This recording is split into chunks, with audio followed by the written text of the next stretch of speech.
ಕನ್ನಡ ಚಿತ್ರರಂಗದ ನಟಿ ಆಶಿಕಾ ರಂಗನಾಥ್ ಸಂಬಂಧಿಯಾಗಿರುವ ಯುವತಿಯೊಬ್ಬರು ಪ್ರೀತಿಸಿದ ಯುವಕನಿಂದ ದೈಹಿಕ ಮತ್ತು ಮಾನಸಿಕ ಕಿರುಕುಳಕ್ಕೆ ಬೇಸತ್ತು ಆತ್ಮಹತ್ಯೆ ಮಾಡಿಕೊಂಡಿದ್ದಾರೆ. ಹಾಸನ ಮೂಲದ ಇಂಜಿನಿಯರಿಂಗ್ ಪದವೀಧರೆ ಅಚಲ ಬೆಂಗಳೂರಿನಲ್ಲಿ ತಮ್ಮ ಜೀವನ ಕೊನೆಗಾಣಿಸಿಕೊಂಡಿದ್ದಾರೆ. ಆಕೆ ಆತ್ಮಹತ್ಯೆ ಮಾಡಿಕೊಂಡು 10 ದಿನಗಳು ಕಳೆದಿವೆ. ಆದರೆ ಆರೋಪಿಯನ್ನ ಬಂಧಿಸದಿರೋದು ಯುವತಿಯ ಪೋಷಕರ ತೀವ್ರ ಆಕ್ರೋಶಕ್ಕೆ ಕಾರಣವಾಗಿದೆ. ಅಚಲ ಇಂಜಿನಿಯರಿಂಗ್ ಮುಗಿಸಿ ಕೆಲಸಕ್ಕೆ ಸೇರುವ ತಯಾರಿಯಲ್ಲಿದ್ರು. ನವೆಂಬರ್ 21ರಂದು ಬೆಂಗಳೂರಿನ ಪಾಂಡುರಂಗ ನಗರದ ಸಂಬಂಧಿಕರ ಮನೆಯಲ್ಲಿ ನೇಣು ಬಿಗಿದುಕೊಂಡು ಆತ್ಮಹತ್ಯೆ ಮಾಡಿಕೊಂಡಿದ್ರು. ಅಚಲಾಳ ದೂರದ ಸಂಬಂಧಿ ಹಾಸನ ನಗರದ ನಿವಾಸಿಯಾದ ಮಯಾಂಕ್ ಎಂಬಾತನೊಂದಿಗೆ ಸ್ನೇಹ ಹೊಂದಿದ್ರು. ಮಯಾಂಕ್ ಪ್ರೀತಿಸುವ ನಾಟಕವಾಡಿ ಮದುವೆಯಾಗುವುದಾಗಿ ನಂಬಿಸಿ ಅಚಲ ಅವರನ್ನ ಸುತ್ತಾಡಿಸಿದ್ದಾರೆ ಎಂದು ಪೋಷಕರು ಆರೋಪಿಸಿದ್ದಾರೆ.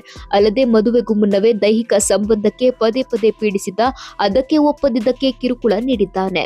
ಪ್ರೇಮಿಯಿಂದ ದೈಹಿಕ ಸಂಪರ್ಕದ ಒತ್ತಾಯಕ್ಕೆ ಅಚಲ ಒಪ್ಪದಿದ್ದಾಗ ಆರೋಪಿ ಮಯಾಂಕ್ ಆಕೆಗೆ ದೈಹಿಕ ಹಲ್ಲೆ ಮತ್ತು ಮಾನಸಿಕ ಕಿರುಕುಳ ನೀಡಲು ಆರಂಭಿಸಿದ್ದಾನೆ.